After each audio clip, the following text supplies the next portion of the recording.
بسم اللہ الرحمن الرحیم ایاک نعبد و ایاک نستعین۔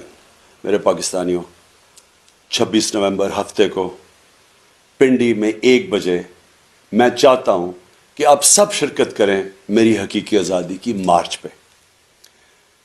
حقیقی آزادی ایک قوم کو تب ملتی ہے جس قوم میں انصاف ہوتا ہے۔ انصاف ہوتا ہے تو حقوق ہوتے ہیں، حقوق ہوتے ہیں تو ایک قوم آزاد ہوتی ہے، اور آزاد قوم ہی خوشحال ہوتی ہے۔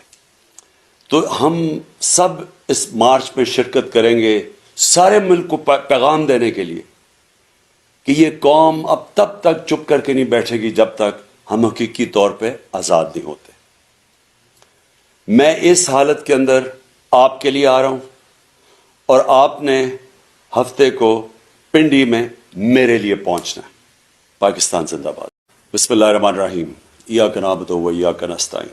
میرے پاکستانیوں، 26 نومبر ہفتے کو پنڈی میں 1 بجے میں چاہتا ہوں کہ آپ سب شرکت کریں میری حقیقی آزادی کی مارچ پہ۔ حقیقی آزادی ایک قوم کو تب ملتی ہے جس قوم میں انصاف ہوتا ہے۔ انصاف ہوتا ہے تو حقوق ہوتے ہیں، حقوق ہوتے ہیں تو ایک قوم آزاد ہوتی ہے، اور آزاد قوم ہی خوشحال ہوتی ہے۔ تو ہم سب اس مارچ میں شرکت کریں گے سارے ملک کو پیغام دینے کے لیے کہ یہ قوم اب تب تک چپ کر کے نہیں بیٹھے گی جب تک ہم حقیقی طور پہ آزاد نہیں ہوتے۔ میں اس حالت کے اندر آپ کے لیے آ رہا ہوں، اور آپ نے ہفتے کو پنڈی میں میرے لیے پہنچنا ہے۔ پاکستان زندہ باد۔